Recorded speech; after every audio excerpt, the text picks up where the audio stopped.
Suatu hari di Prancis ada seorang bocah bernama Thomas. Dia anak manja yang kerjaannya main game terus. Dipanggil ibu berkali-kali tetap nggak mau keluar kamar. Begitu internet dicabut baru deh dia nurut.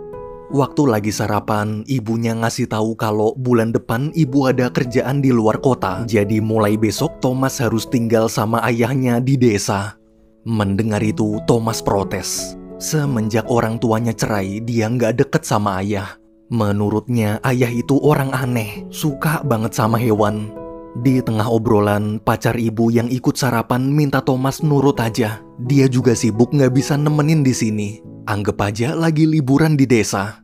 Thomas pun pasrah. Sementara itu, di Museum Hewan Nasional, terlihat ayah Thomas sedang menemui pimpinan museum dan menjelaskan kalau dia ingin membuat penelitian tentang angsa. Ayah adalah seorang peneliti hewan. Sekarang angsa di Prancis terancam punah gara-gara jalur migrasi mereka dirusak manusia. Ayah ingin coba membuatkan jalur migrasi baru. Sayangnya pimpinan tak setuju. Angsa bukan hewan pintar. Mau diajarin gimana pun gak bakal ngerti. Untuk apa dia menyetujui penelitian yang udah pasti gagal? Mendengar itu ayah kecewa. Waktu keluar ruangan, ayah papasan sama jurnalis wanita bernama Diana yang mau masuk ke dalam. Di depan ruangan, ayah minta stempel museum ke sekretaris pimpinan. Ternyata ayah berencana memalsukan surat persetujuan. Karena udah kenal deket, sekretaris mau bantu, tapi biar dia nggak ikut kena masalah, ayah harus ngambil stempelnya sendiri. Sekretaris lalu ngajak rekannya keluar beli kopi. Setelah sepi, ayah diam-diam mengambil stempel dan pergi dari sana. Di luar, tiba-tiba Diana menghampiri. Dia tertarik dan mau membantu. Tapi ayah nolak. Diana ngasih kartu namanya sambil bilang jika berubah pikiran hubungin aja. Siangnya di rumah, teman ayah yang bernama Bjorn datang ngasih telur-telur angsa. Setelah memindahkan telur ke inkubator, ayah memberikan surat persetujuan palsu. Melihat surat itu, Bjorn senang. Bjorn suka banget angsa. Selama bertahun-tahun, dia berjuang buat dapetin surat persetujuan itu. Akhirnya hari ini keinginannya terwujud juga. Esok pagi, ibu bersama pacarnya mengantar Thomas ke rumah ayah. Ketika mereka baru sampai, ayah lagi pakai baju aneh nari-nari di luar rumah. Thomas pun istighfar. Dalam rumah, Thomas langsung nanya apa di sini ada wifi. Ayah jawab nggak ada. Sekarang dia sedang mengerjakan penelitian penting, jadi wifi dimatiin dulu agar sinyal radiasinya tak mengganggu kesehatan hewan. Kalau mau telepon, naik aja ke menara belakang. Thomas bete dan masuk ke kamar. Ayah lalu kenalan sama pacar ibu. Pacar ibu nanya kenapa tadi nari-nari sambil pakai jubah. Ayah menjelaskan jubah ini dia buat khusus agar angsa-angsa nganggep dia induk mereka. Sorenya ibu sama pacarnya pamit pulang. Besok pagi waktu lagi kerja, ayah kesel dengar suara berisik dari proyek pembangunan dekat rumah. Dia takut kalau berisik telur angsa gagal netes. Saat menenangkan diri di dapur, Thomas bilang dia nggak betah tinggal di sini. Banyak nyamuk dan tikus. Mendengar keluhan anaknya, ayah dapat ide. Dia menelpon sekretaris pimpinan lalu bertanya gimana jika seandainya di daerah proyek pembangunan ditemukan ada hewan langka. Sekretaris menjawab kemungkinan proyek pembangunan itu akan dihentikan sementara sekitar 3-6 bulan. Ayah pun tersenyum. Siangnya ayah menghubungi Diana dan berkata kemarin dia ngeliat ada kotoran hamster langka di daerah proyek pembangunan dekat rumahnya. Ayah juga cerita tentang penelitian angsanya. Agar penelitian angsa berjalan lancar, tolong Diana bantu buatkan berita tentang hamster langka. Jadi proyek pembangunan ditutup sementara. Sebagai wartawan, demi bisa dapat berita, Diana setuju. Lusanya teman ayah datang nunjukin berita koran tentang penemuan kotoran hamster langka. Sekarang proyek pembangunan terpaksa dihentikan. Mendengar kabar barusan, ayah lega. Besoknya Thomas iseng masuk gudang tempat inkubator. Saat melihat telur angsa gerak-gerak, dia coba masangin headset. Tiba-tiba telurnya retak. Thomas panik langsung kabur ngasih tahu ayah. Ketika diperiksa, ternyata telur-telur itu mau netes. Sebelum angsa benar-benar keluar, ayah nyuruh Thomas ganti baju pakai jubah. Kak.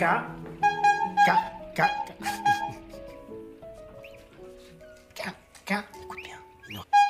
Kak. Tu vois le petit bout noir là qui sort, voilà, c'est son bec. Commence à bouger. Regarde. Viens, bouge-toi, regarde. Ils nous entendent là. C'est la première fois. Écoute, tu les entends. Son premier œil. Tiens-moi ça. Oui. Quoi, qu'est-ce qu'il y a? D'accord, je suis leur père. Donc là, techniquement, ça s'appelle l'imprégnation. Certains oiseaux reconnaissent, hein. T'étais tout gluant, tout moche, hein. Viens, on va mettre là. Hari demi hari berlalu semenjak bayi-bayi angsa menetas. Thomas yang awalnya nggak betah karena nggak bisa main game, sekarang malah terlihat lebih bahagia dari sebelumnya. Thomas juga selalu pakai jubah demi bisa main sama bayi angsa. Suatu siang, ayah nunjukin Thomas pesawat sederhana atau biasa disebut pesawat ultralight. Rencananya pesawat itu akan ayah pakai untuk menuntun para angsa migrasi lewat jalur baru. Kebetulan di halaman belakang ada danau, jadi bisa buat latihan. Sayangnya Thomas masih belum boleh nerbangin pesawatnya, masih di bawah umur. Minggu depan saat Thomas ulang tahun ke-15 baru boleh. Thomas senang dan menurut. Perlahan-lahan hubungan ayah anak itu mulai dekat.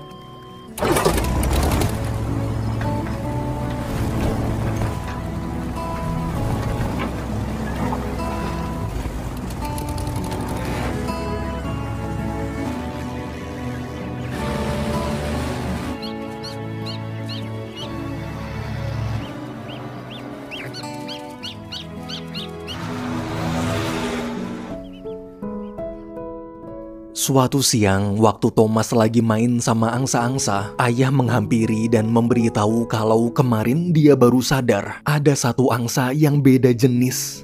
Rencananya ayah mau bawa angsa itu ke penangkaran khusus, namun Thomas tak setuju. Mereka netes di tempat yang sama. Mereka semua saudara, jadi jangan dipisahin. Thomas lalu lanjut main sama angsa-angsanya. Meski beda jenis sendirian, tapi Thomas sayang banget. Angsa unik itu dia kasih nama Atka. Sorenya ayah menunjukkan peta dan menjelaskan ke Thomas tentang migrasi angsa.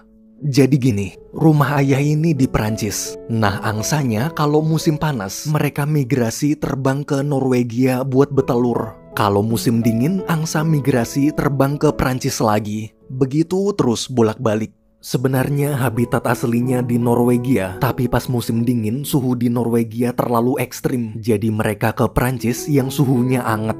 Nah jalur migrasi yang lama udah rusak gara-gara polusi udara sama pemburu. Makanya si ayah mau buatin jalur baru. Rencananya ayah mau bawa angsanya naik mobil dulu ke Norwegia. Di Norwegia itu titik mulainya. Nanti waktu migrasi dimulai, ayah nuntun angsa-angsa terbang naik pesawat kecil dari Norwegia ke Perancis lewat jalur baru. Kalau para angsa hafal jalan, maka penelitian berhasil. Kedepannya, angsa bakal ngajarin anak-anak mereka migrasi lewat jalur baru. Tapi kalau nggak hafal jalan, artinya gagal. 3 hari kemudian, ibu dan pacarnya berkunjung ke rumah ayah untuk merayakan ulang tahun Thomas. Agar angsa nggak stres, ayah nyuruh mereka berdua pakai jubah. Di halaman belakang, ibu tersenyum melihat putranya bahagia main bersama angsa. Sorenya ketika mereka berempat sedang makan, Thomas menceritakan semua kegiatannya selama di sini. Dengan semangat, Thomas juga bilang dia akan ikut nganterin angsa migrasi. Mendengar cerita putranya, ibu terharu. Esok pagi setelah ibu dan pacarnya pulang, sesuai janji, ayah mengajari Thomas cara menerbangkan pesawat. C'est parti.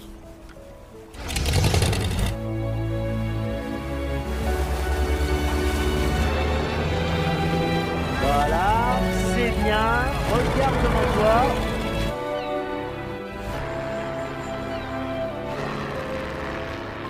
Tu vas y arriver.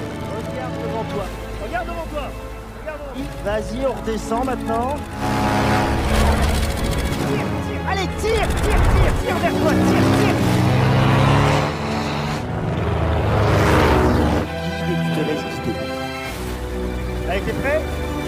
idée, me laisse l'idée. Voilà, tiens-la bien, pousse un tout petit peu. Vas-y, tire vers toi. Hop là, oh. Hari demi hari berlalu, Thomas kini sudah bisa menerbangkan pesawat sendiri. Setiap momen yang terjadi di rumah ayah selalu Thomas rekam dan dikirim ke ibu. Hingga akhirnya momen yang ditunggu-tunggu pun tiba. Sebelum pergi ke Norwegia, ayah dan Thomas membawa angsa ke tempat penangkaran dulu, sekaligus menjemput Bjorn. Sorenya di tempat penangkaran, Bjorn memberitahu selain memeriksa kesehatan dan memberikan vaksin flu burung, dia juga sudah memasukkan chip GPS ke angsa-angsa agar kita bisa selalu memantau lokasi mereka. Keesokan paginya, setelah semua siap, perjalanan menuju Norwegia dimulai.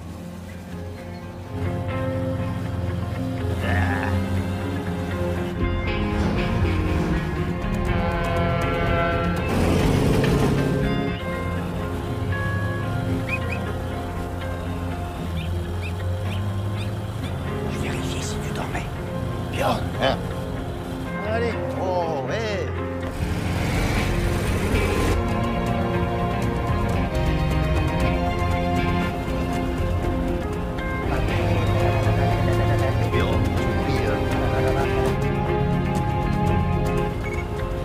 Allô, maman? Tu vois, regarde. Jour. Mais il fait toujours... Là, on est en Arctique, là.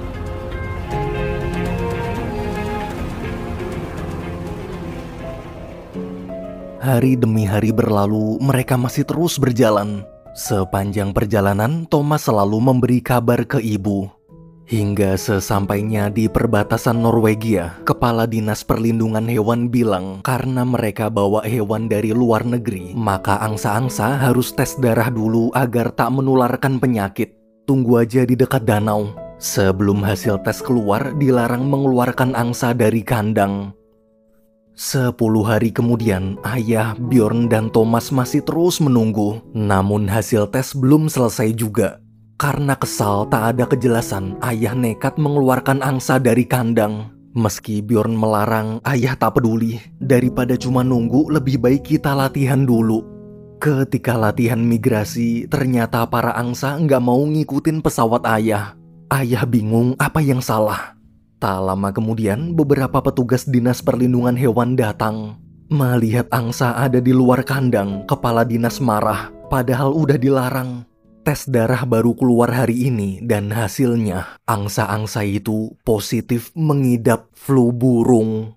Mendengar kabar barusan, ayah tak terima. Para angsa sudah divaksin, jadi tak mungkin kena flu burung.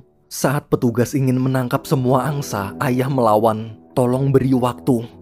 Sebelum tonjok-tonjokan, Bjorn nyuruh nelpon pimpinan museum buat minta bantuan. Ayah pun terdiam lalu ngajak Bjorn ngobrol berdua. Jujur sebenarnya dia telah memalsukan surat persetujuan. Bjorn kaget dan sangat kecewa. Ayah lalu menceritakan semua masalah mereka ke Thomas. Akibat flu burung, petugas mungkin akan memusnahkan dan membakar angsa-angsa kita. Anehnya Thomas tak merespon sedikit pun. Tak lama kemudian, saat semua orang lengah, diam-diam Thomas nekat menerbangkan pesawat.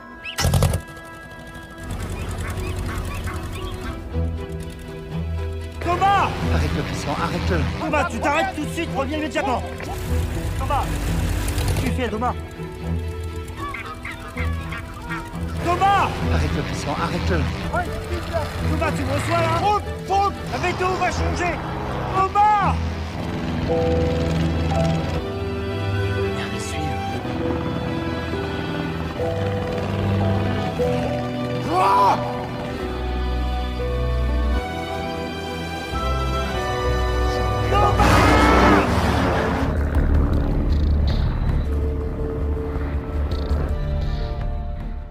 Di atas awan, ketika Thomas melihat ke arah angsa, dia kasihan. Dia hanya tak ingin angsa-angsa itu dimusnahkan. Namun sekarang dia juga bingung harus kemana. Setelah menyiapkan mental, Thomas memutuskan akan tetap menjalankan rencana awal, yaitu menuntun para angsa terbang melintasi jalur baru migrasi menuju Prancis melewati beberapa negara. Sorenya ayah dan Bjorn dibawa ke kantor polisi terdekat. Di sana kepala dinas cuma membahas tentang flu burung angsa yang menular tanpa memperdulikan Thomas. Di tengah perdebatan ibu menelpon. Ayah lalu menjelaskan semuanya. Ibu yang khawatir bergegas siap-siap ingin berangkat menyusul ke Norwegia. Pacar ibu coba menahan, tapi ibu yang panik tetap pergi. Besok siang setelah pesawat sampai Norwegia, dari bandara ibu langsung ke kantor polisi dan memarahi ayah. Sambil menangis, ibu berkata dia menyesal menitipkan Thomas. Mendengar itu, ayah hanya terdiam merasa bersalah. Di sisi lain, Thomas yang kehabisan bensin istirahat di pantai dulu. Waktu lagi main sama angsa, ada gadis kecil menyapa. Karena sama-sama nggak ngerti bahasa masing-masing, Thomas coba jelasin pakai isyarat. Untungnya si gadis kecil ngerti dan ngajak Thomas ke kapal orang tuanya. Orang tuanya lalu ngasih bensin gratis. Saat Thomas terbang bersama para angsa melanjutkan perjalanan, si gadis merekam dan memposting ke sosial media. Sorenya di Prancis, kebetulan Diana melihat postingannya lalu buru-buru menelpon ayah. Di Norwegia, waktu melihat video Thomas, ayah kaget dan manggil ibu. Ibu pun lega anaknya baik-baik aja. Esok pagi, Diana menyusul ke Norwegia. Saat bertemu ayah, Diana bilang tadi dia minta petugas tes darah angsa sekali lagi. Ternyata hasilnya negatif flu burung. Para angsa itu sehat. Sekarang ayah, ibu, dan Bjorn bisa keluar kantor polisi. Selesai membantu, Diana pamit pergi. Kebetulan dia ada kerjaan di sini. Jika butuh apa-apa, telepon dia aja. Ayah sangat berterima kasih. Ayah, ibu, dan Bjorn bergegas mengejar Thomas. Di perjalanan, mereka melacak GPS yang terpasang di badan angsa. Berdasarkan jejak GPS, Thomas sedang terbang melewati jalur baru migrasi. Artinya anak itu sedang berjuang melanjutkan penelitian mereka. Sekarang Thomas akan melewati laut utara negara Denmark. Ibu makin khawatir karena kondisi laut utara Denmark terkenal bahaya. Di sisi lain, ketika Thomas sampai di laut Denmark, tiba-tiba ada badai. Anak itu ketakutan tapi harus tetap lanjut.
Aka!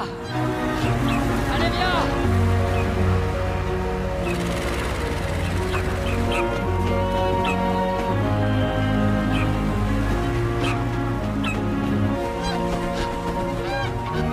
N'aie pas peur, viens.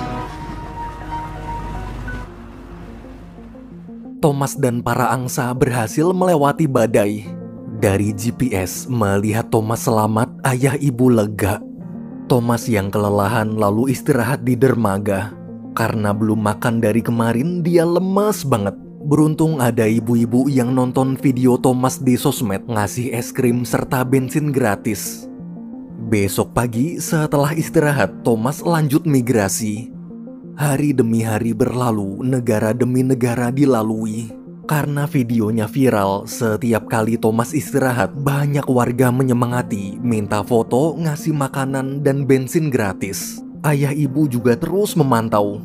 Di tujuan selanjutnya mereka sampai duluan. Tak lama kemudian Thomas terlihat. Awalnya mereka senang, tapi saat pesawat mendekat ternyata Thomas pingsan. Mereka buru-buru membawa ke rumah sakit.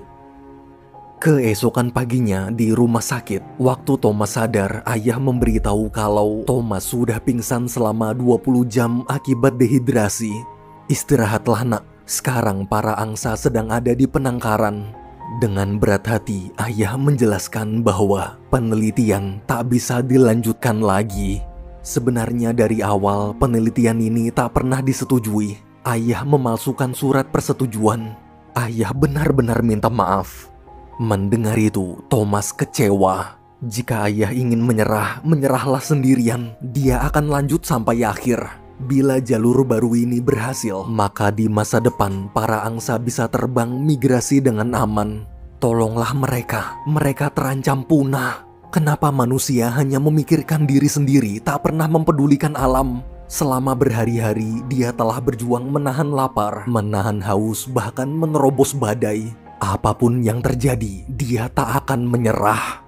Mendengar ucapan anaknya, ayah tertampar.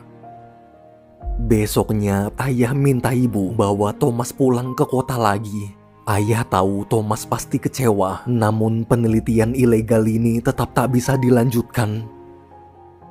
Subuh-subuh, Thomas akhirnya boleh keluar rumah sakit. Paginya, waktu ayah datang, dia kaget melihat Thomas sudah terbang lagi bersama para angsa melanjutkan perjalanan. Ternyata ibulah yang memberikan kunci pesawatnya dan melepaskan angsa dari penangkaran. Sambil tersenyum, ibu berkata, "Kini putra kita sudah tumbuh besar. Ibu hanya ingin melihat anaknya terbang dan sukses." Mendengar itu, ayah luluh dan memutuskan ikut mendukung. Di sisi lain, kabar tentang perjalanan Thomas heboh, bahkan disiarkan di TV Perancis. Seluruh warga Perancis ramai-ramai mendukung. Awalnya pemerintah ingin menghentikan paksa, tapi karena takut didemo rakyat, pemerintah cuma bisa istighfar.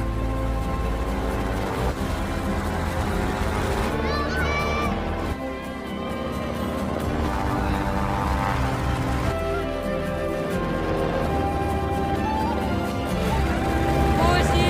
C'est trop beau. Tout va bien.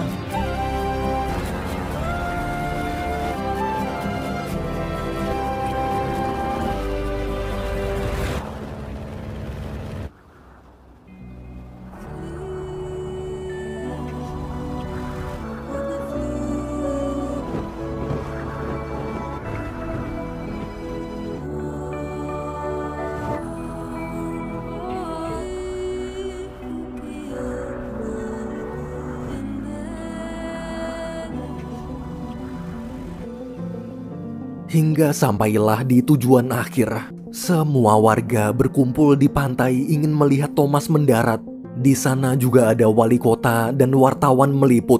Tak lama kemudian Thomas bersama para angsa tiba. Bukannya mendarat di pantai, tuh bocah malah terus terbang ke danau di rumah bapaknya.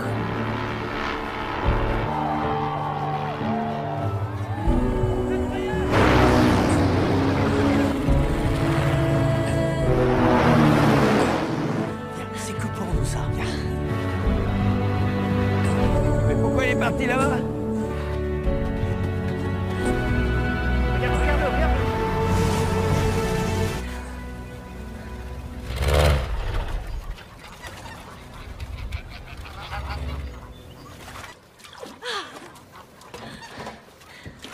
Maman. Bravo, mon chéri.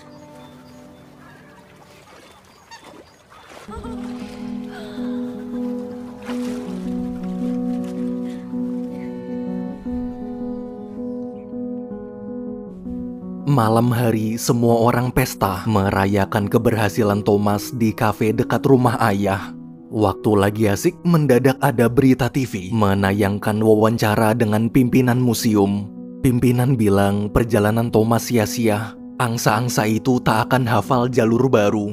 Dulu ada beberapa peneliti pernah menuntun angsa juga persis seperti Thomas. Tapi angsanya lupa jalan dan hilang gak pernah kembali. Melihat wawancara itu, wali kota nanya ke ayah apa yang dibilang pimpinan museum benar. Ayah menjawab benar. Tapi dulu angsa yang dituntun angsa dewasa. Jadi gagal karena angsa dewasa itu punya 2 ingatan, jalur lama dan jalur baru. Mereka bingung lalu kesasar. Sedangkan angsa yang Thomas tuntun adalah angsa muda dan dirawat dari bayi. Para angsa muda hanya punya 1 ingatan, yaitu jalur migrasi mereka bersama Thomas. Ia yakin penelitian ini pasti berhasil. 6 bulan kemudian, hari migrasi angsa pun tiba. Ayah, ibu, Bjorn, Diana, dan Thomas menunggu para angsa di Norwegia. Oh ya, ibu dan pacarnya juga udah putus. Sekarang ibu kembali bersama ayah. Setelah lama menunggu, karena tak ada tanda-tanda kedatangan angsa, Thomas duduk sendirian menahan kecewa. Ketika sedang merenung, dia seperti melihat ada yang terbang di sisi danau. Saat diteropong, ternyata itu angsa-angsanya. Dengan gembira, Thomas teriak memberitahu semuanya. Semua sangat bahagia. Sambil menangis, Bjorn memeluk ayah dan memberi selamat. Kita berhasil. Para angsa itu berhasil. Putramu berhasil.